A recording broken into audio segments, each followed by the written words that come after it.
Hello, this is Paula. Hello?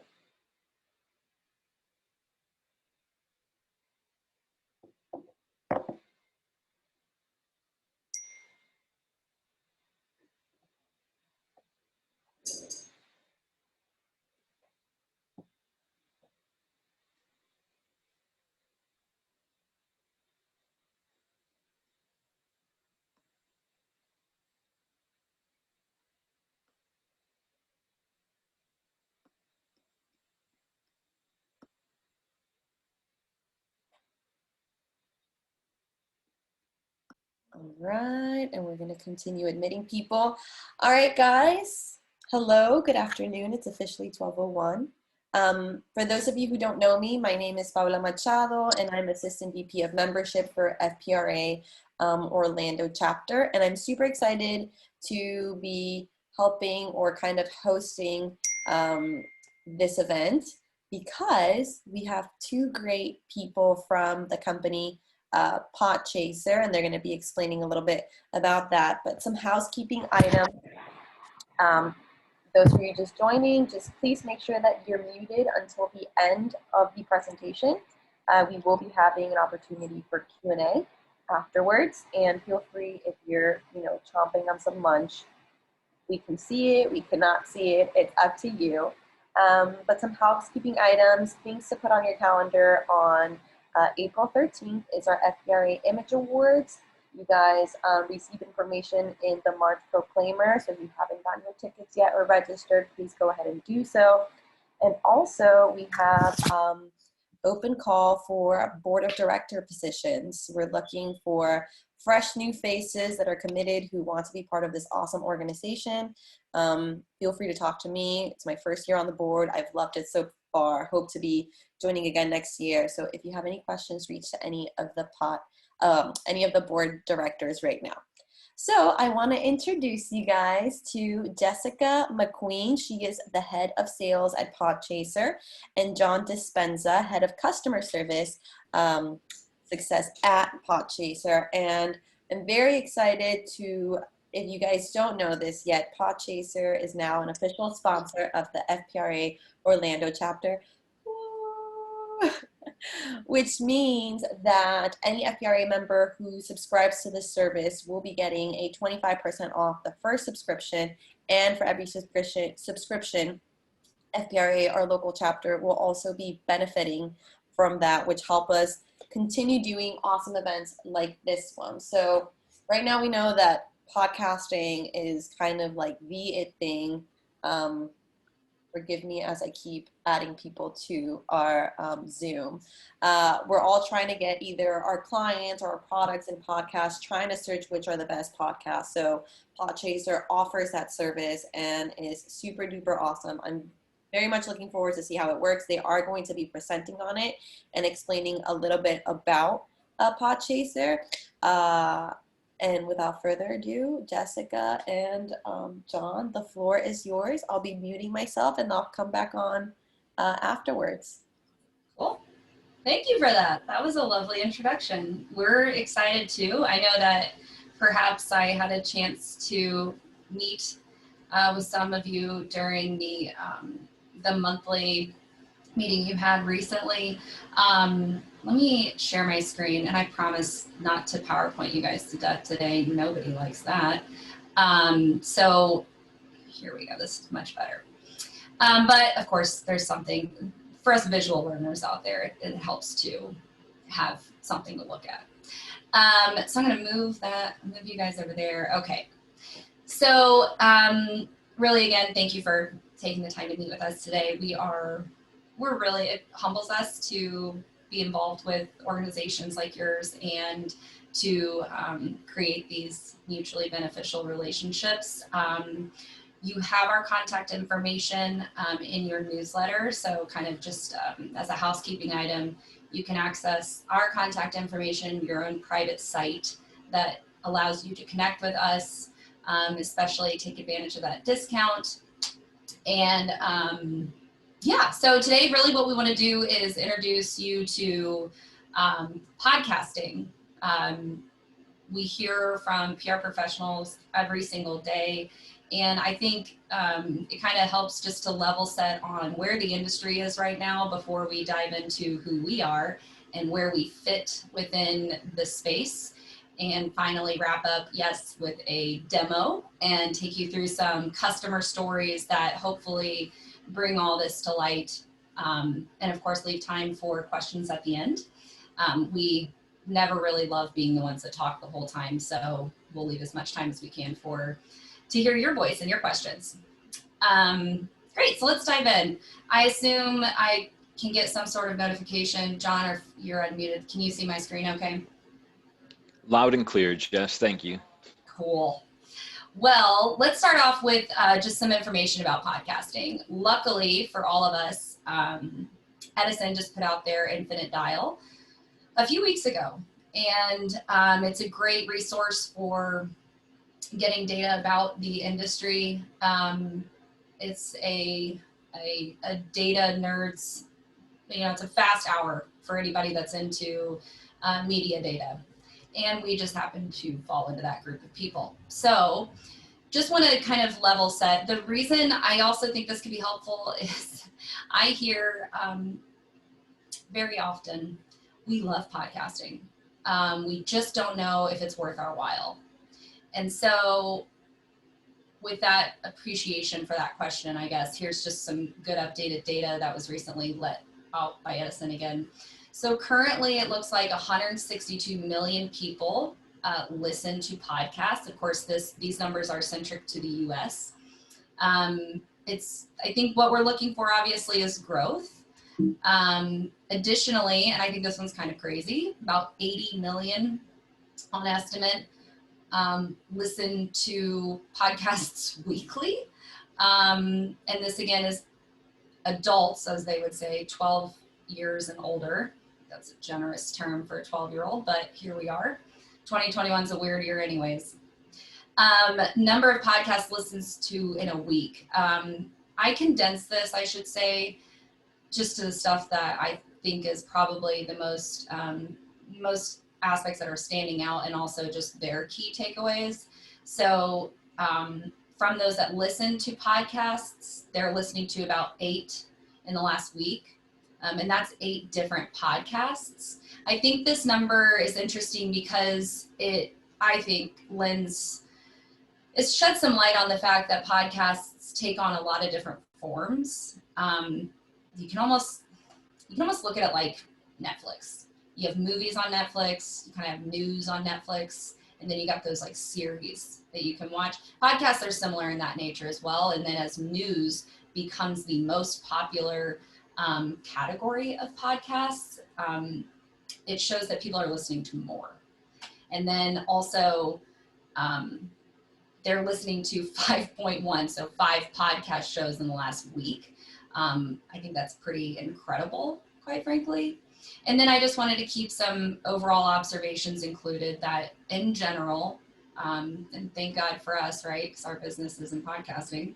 It continues to grow significantly, especially within the weekly listeners. Wonderful to learn that the diversity of listeners is expanding to truly represent kind of our US population. So whereas it's still very strong with white listeners, the ethnicity continues to broaden, especially in the Latino speaking and Black community as well. And I think that's wonderful. I think it also speaks to not just the growing of podcasts, but the listeners. They're reaching more people, and I think that's any medium's goal.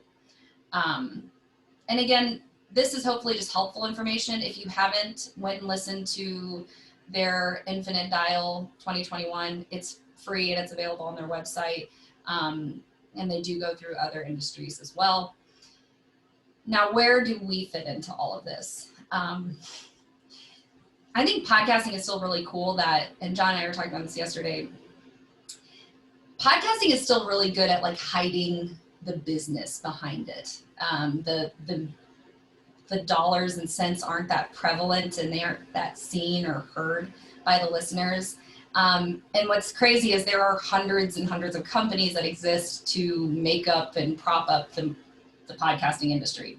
We are one of those. We are helping PR professionals and PR, well, mainly PRs within specific brands, in partnering with the best podcasts out there for your goals and your initiatives. Before I hand it over to John, I think to shed more light on a customer story, and then from there we'll go in and take you into a demo.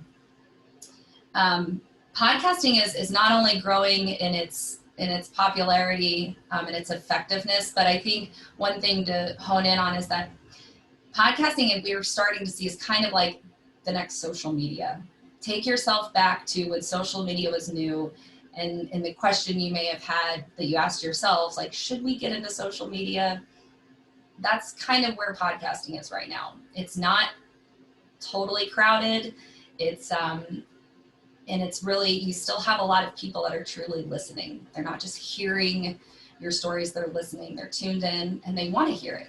And people want to hear good stories, and you have good stories to tell. And there is a podcast for everything out there. So I assure you, there's one out there for you. We just want to help you sift through all those millions of podcasts and find the one that's a perfect fit. And right now, that's really hard to do without Podchaser.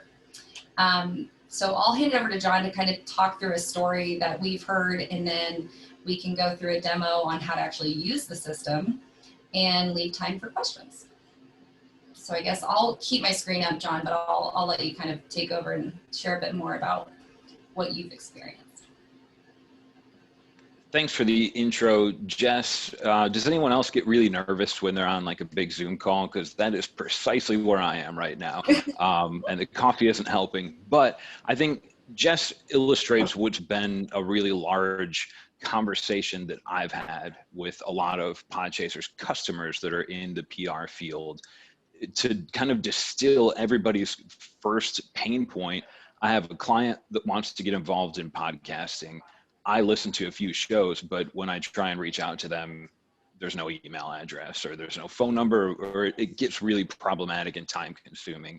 And that's one of the things that, honestly, probably the most important thing that we do is just help you find the show you're looking for. And then once you do, take you right to, here's their email address. And Jess will show us this on the demonstration call. But one of the stories, if I can think of one story that I've gotten from one of the clients that emails me 5 times a day, but they're great.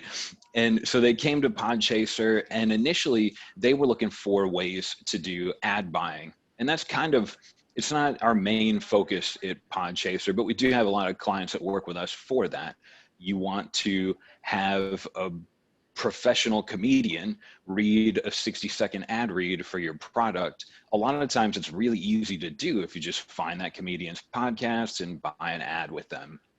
And so this brand that works with us, they started up about 4 years ago.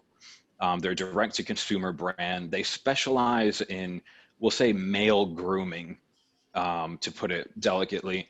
And so early on, they said, all right, we can do Instagram advertising and Facebook and so many other things. And through serendipitous nature, one of their marketers said, let's look into podcast advertising. And they targeted that. We know this is male grooming. It's not really a buzzword right now. We're kind of inventing this space, if you'll give me that freedom. And so they said, let's look for podcasts, because that's a buzzword as well. And we want to find ones that 30, 40-year-old men are listening to. So where do you go? Beer podcasts, comedy podcasts, I think even professional wrestling podcasts.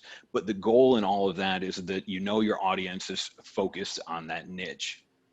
So they experienced an amazing ROI on that, far better than their typical Facebook ad placements and things like that. So they came to Podchaser to expand. Their biggest problem, there's 2 million podcasts. We want to make sure we're focusing on podcasts that attract our demographic, and not podcasts that get 1 million views. We're looking for ones, they said specifically the term was micro podcasts, where maybe we only get 10,000 listeners on a show. And I'm sorry if I'm getting really granular, but one of the problems is with podcasting, a lot of that information is only available to the podcast creator. It's not like YouTube where you can see how many people viewed a video. So there was a lot of guesswork as well. They would spend time researching a show, email the host, set up a trial run for an ad, and then wait to see if it worked, because there was no way to confirm how many people listened. So we'll fast forward a little bit. They came to Podchaser.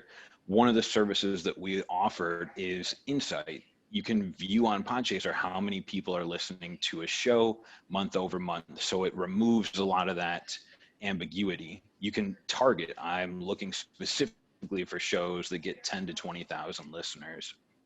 And then probably the bigger success, yes, we were able to show them podcasts, get them an email address, and really condense that workflow so they could reach out to 10 instead of 2 every hour or so. But the more exciting part is their CEO, who built this company and invented the male grooming landscape. Anyways, sorry, Jess. Anyone else that's cringing, you're rightful to do so. But so their CEO says, this is really cool. We're doing great on ad buying in the podcast space, but I've built this company and I want you. So then they're using the same tool set, but now it's maybe an offshoot. They're looking for podcasts that feature people that have built tech companies or direct to consumer companies. And they're able to use Podchaser then to find, show me the CEO from Warby Parker. What podcast is that person interviewed on, and then reach out to those shows. So now they're kind of hitting it in twofold, where they're doing ad buying and the CEO of this company is able to kind of tell the story of their mission and hopefully shed some light on maybe not hopefully shed some light on the products that they've built. But anyways, hopefully that long-winded story shows an example of 2 ways that podcasts were able to benefit a company, and that Podchaser was able to, the most valuable thing, really just save time for the people that were doing that outreach. So please save me, Jess. I'm nervous again. No, I'm right there with you. I think that is a good point. Like, podcasting is, I was talking to John before this, I have everything from, I subscribe and listen to new podcasts. I subscribe to brands' newsletters because of podcasts. I'm more in tune and aware of brands because of podcasts. I have a mattress upstairs. I have makeup on my face because of podcasts. I know about brands, and I feel like knowing about brands is a big part of why we choose to work with brands and buy from brands. And podcasting is a very sincere and effective way to do that. How do you find the right ones? You use Podchaser. And so let's dive in. I like the idea that these are pretty informal and casual demos or meetings like this. That's how I prefer to interact with my customers as well, and future customers. I'd say there's a few big pillars to hit on when it comes to Podchaser. I will start with a home screen. I try and line my tabs up so I don't have to wait for my internet to load. It's like if I have my Roomba vacuum on, it just slows everything down, but it's worth it. I did not buy that because of a podcast, just so we're clear. Anywho, when you log into Podchaser, first few things to call out, there's kind of 2 sides to our business. We have a public, community, free aspect of our platform. This more so speaks to you as an individual. If you like listening to podcasts, if you're just looking where to start listening to podcasts, that's why we were ever created. We wanted to be like the IMDb of podcasts. That's more the free version of our site for the individual. I would say the more B2B side of our business is almost more like Cision or Muckrack for podcasts. So when you log in, first thing I want to call out is just searchability. So you can search for pretty much anything. There really is a podcast for everything out there these days, for better or worse. You can search for a person, a host, a guest, a category. a specific podcast that you're interested in. You can search for farming or organic farming, for example. And when you pull up a search result, you'll notice that we're pulling up episodes that mention organic farming. Maybe the podcast isn't all about organic farming, but this podcast has a particular episode that does speak more to organic farming. We'll call that out. Or podcasts in general where this is relevant. And then a fun one to dip into is lists. We have about 90,000 users on our platform, and they are constantly coming in and creating lists. John, I don't know how you referred to this earlier, but it's basically like it's a free list that people have created that could very much be worth your while, something like that. Let someone else do the hard work for right. you. Like the list down at the future of farming. Perfect. I'll take that person's work rather than do it myself. That's me. I'm 38 and I'm lazy. You know what? I'm 30 and also lazy. So I just want to work smarter. I don't know. Here we are. However you want to skin that cat. This is a list that's already been curated by somebody who has taken the time to go through some digging, and again, could very much be worth your while. Science Versus, I know that we have actually partnered with them on several accounts to get clients booked on their podcast. So I will say probably a good segue, another arm of our business is, this is the DIY version of maybe getting your clients booked or partnered with podcasts. We do have a booking service as well. We're a technology first company, but we have services as well. So definitely inquire about that if you want to on that form. But I would say what we're doing is using our own system. We are working with the most popular podcasts that fit our clients' needs, and we get them booked on there and get them a chance to tell their story. If you do go to a podcast, here's what you'll see. First thing you'll notice is that it's just going to be a bit of a bio page, right? We want to help you understand what the podcast talks about. You can even come in and listen to certain podcasts on the site as well. We'll show who's been featured on it. And then we'll jump into, I'll even pull up another example that was within his list. Meat Eater, and this is probably, again, this is not a very scripted demo if you can't tell, but in the vein of talking about podcast and the ever-growing space that it is, the overlap between the, let's say, the more visual side of things, so like podcasts, Venn diagram overlapping with more traditional outlets like news articles, even TV shows. This was first a show on Netflix, and then they created their own podcast. That actually could be in reverse, but regardless, there's a lot of overlap in the industry, and I think that's a really good thing, and probably speaking a lot to the timing of things too. Why get in right now? Because other mediums are starting to tap into this, and if your client is a part of a potentially really great and up-and-coming podcast, it could be an opportunity for much more as that podcast continues to grow. Yeah, we'll give you an overview page. You can listen to episodes, get a style for the sense of the style for the podcast, even see who's been featured in other episodes that they've been on, and then the coveted information of what's really going on with this podcast. How many listens do they have per month? Does it scale male or female? This is the data that you already lean into when it comes to evaluating other mediums and other opportunities for your clients. We're just trying to lift that veil behind podcasts too. I know a big question that probably is lingering in the back of a lot of people's mind is, where does this data come from, Jess? It comes from a lot of different places. Thank you, John. It comes from a lot of different places. It comes from our partnerships with a lot of the major streaming apps. It comes from network partnerships. It comes from RSS feeds. It comes from websites.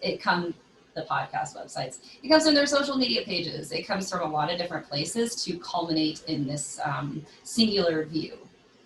And one thing that we're doing quite different is providing this power score. If we are the IMDb of podcasts, this is kind of like our Rotten Tomato score. We want to give you a barometer for the overall popularity of a podcast. So it scales from 1 to 100. We are providing demographic data for the top 5,000 shows. That's not to say we don't dip well below the top 5,000. John can speak a little bit more about our concierge service, but we are also providing this data by request. But again, this power score is again a good barometer. We're taking into account basically how popular is this podcast? How popular is the host's social media page? How often does the podcast website get visited? How much is it mentioned in the news? How popular are their guests? How long have they been even producing? All of this kind of culminates into that score. It can be a great way to filter. Yeah, so this is a great overview page. It's more of a robust profile, obviously providing that coveted contact information, aiming to break it down by role so you know the right person to reach out to.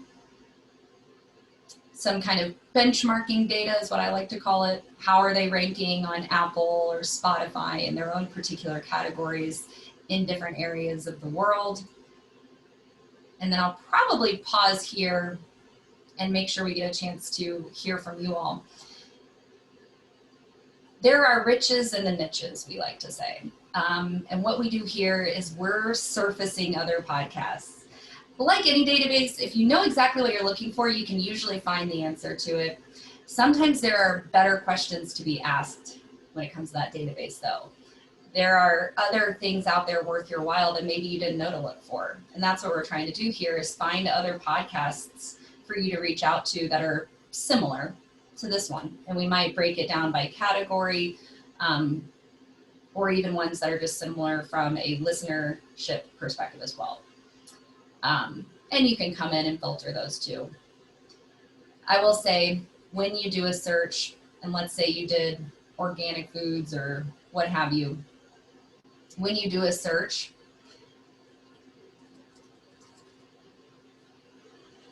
and let's say we just did podcasts, you can actually come in here and apply those filters. And those filters right now are going to allow you to find podcasts that have a certain listenership using that power score.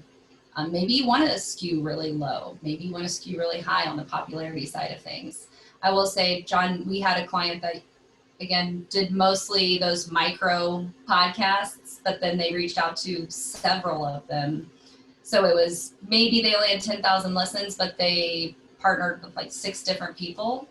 So I mean, overall, totaled up to a pretty big reach with their story.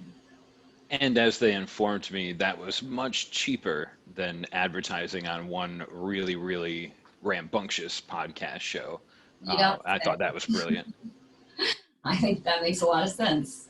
I always say start broad in your search and use filters to refine it. I think you'll get more results when you start broad.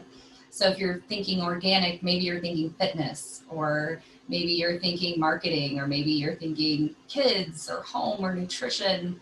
There's a lot of ways to, again, maybe find exactly what you're looking for.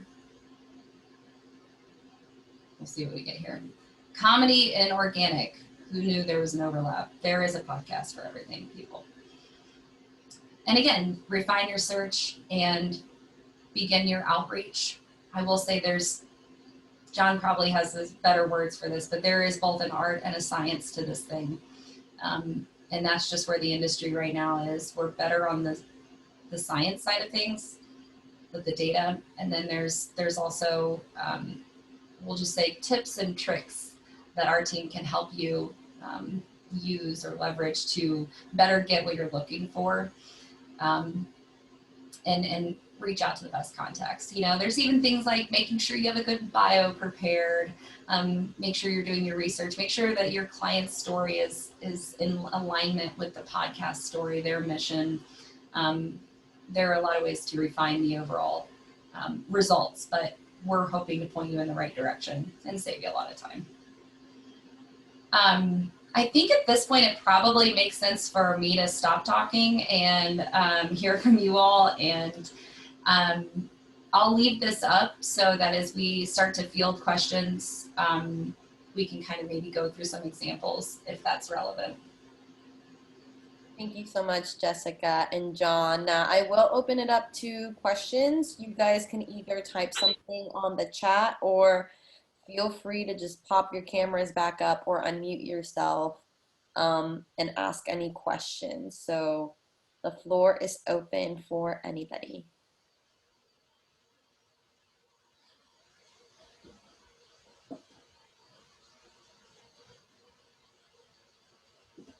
Hey, Jessica, this is Beth Cassup. I was curious about once you kind of refine your search and you're able to really hone in on podcasts that might be great for your industry and your business, what are the best ways to approach the podcasters and make sure that you get your folks booked with, as much as you possibly can? Boy.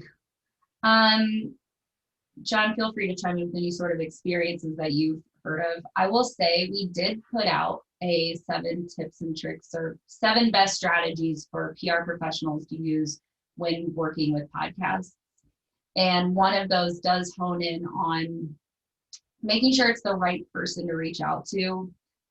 We try our best to, here's one thing I've learned about the industry when it comes to podcasting. And John, I think you're the one that told me this. Podcasters really do decide how they want to be reached out to. I don't know if you want to elaborate on that, but we are a database that reflects what they put out there. And with that, we will try and display everything that we can when it's available. And furthermore, we'll try and tell you who that person is from a role perspective. So making sure you're targeting the right person.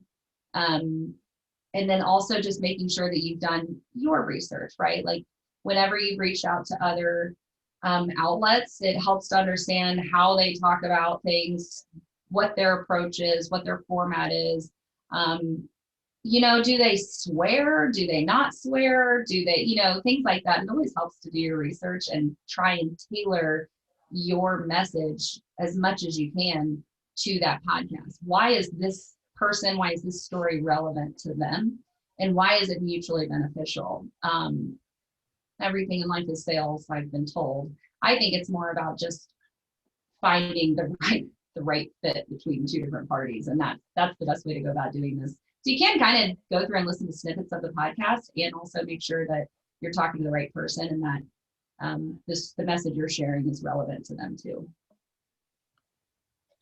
Jessica, I do have a few questions in the chat, so I'm gonna ask, Casey asked, can you export list data?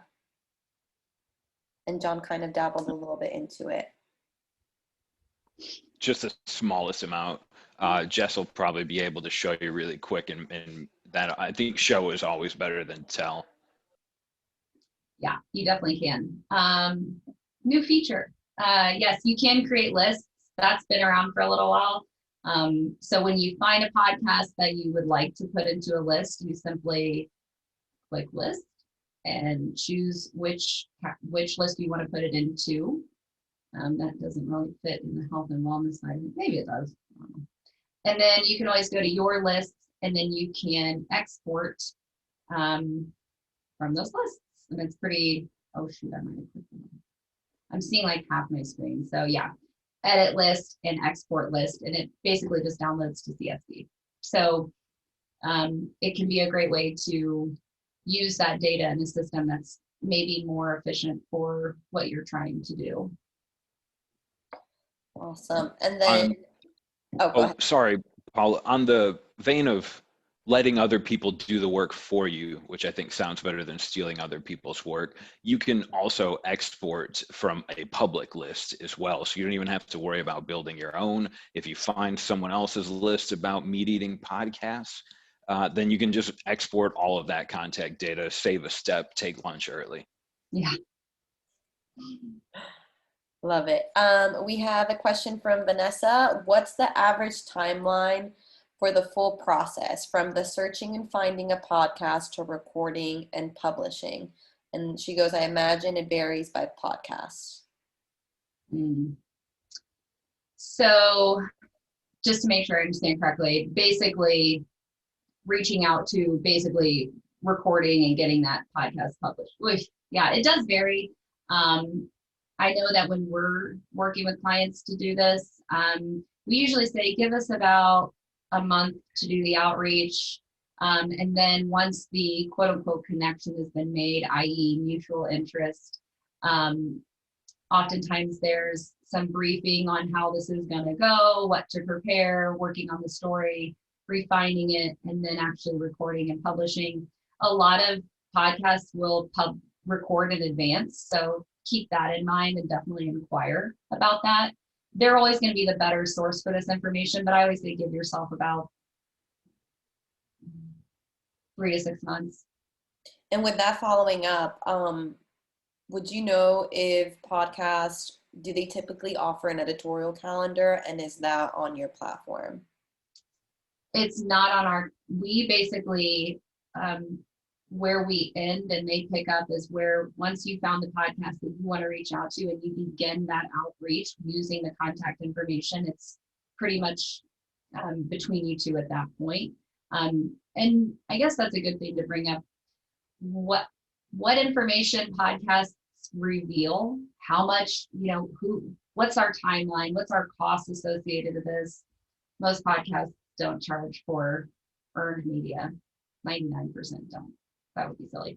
But what do we cost? What's our timeline? What's our process? Because that is so handled differently between each podcast. They might handle booking out to 2 years from now. They might handle booking 2 months out from now. They might charge very differently than another podcast. Until that's a bit more standardized in the industry, it gets harder to scrub the sources for that kind of data. Coming soon, though, will be at least some indication of whether a podcast is interested in partnerships of different types, because that is a little bit more binary and a little bit easier to obtain. Cool.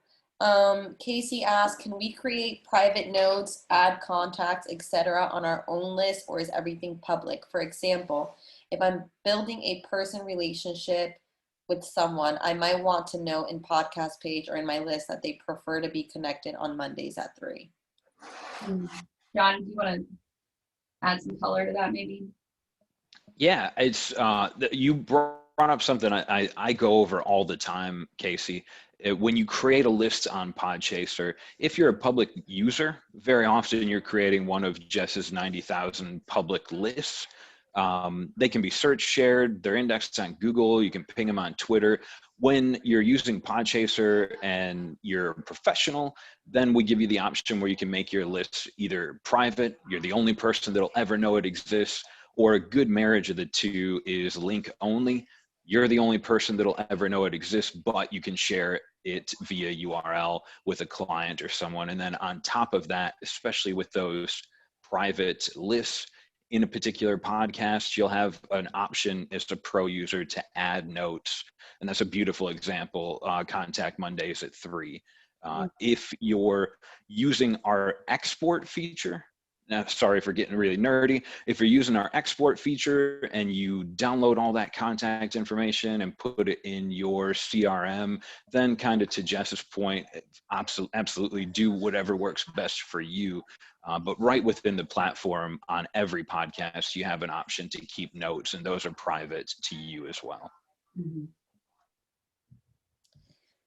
Vanessa says, thank you for the helpful advice. Do we have any more questions before we wrap up? And we will be recording this and posting it on our website. I'm not the one that does that thing, but it will be posted somewhere. We can let you know. And if also you're needing the link for FPRA Orlando members, you can either reach out to me or reach out to any of the social media profiles so we can get that to you. It was added in the March Proclaimer. So we will see if we can continue having it in the April one as well. Casey says, thank you, Paula, Jessica, and John. A lot of thank yous. So if you guys have any final thoughts to say, otherwise we will be, oh, Jose is on. Hi, Jose. Hello, sorry, I was late. Quick question for you. Do you have this list or information for Spanish language podcast? So you can filter by, I just make sure I'm answering your question correctly, and John, feel free to Language. But you can, when you do searches, you can actually apply a filter that filters by language. Okay. So you can zero in on that. Awesome, thank you. Yeah, definitely. Any other questions? You guys made it super easy and very enjoyable. Thank you for the opportunity to be here and share our story. And again, the contact information for us, it's really simple. Giving you your own website, you can contact us directly for your own demo and for your own purposes, really. And remember, everyone who's here, we said this in the beginning, but Podchaser is an official sponsor of the FPRA Orlando chapter, so you do get a 25% off your first subscription, and we get, as a chapter, we benefit from all those subscriptions, so it's a win-win situation for all of us. So thank you guys so much. Thank you, Jessica. Thank you, John, for being here with us. I hope you guys enjoyed this. Please save the date for April 13th for FPRA Image Awards. And if you want to be on a board for FPRA Orlando, let us know. Thank you guys so much. I really appreciate it. Thanks, everybody. Bye. Thank you. Happy Tuesday.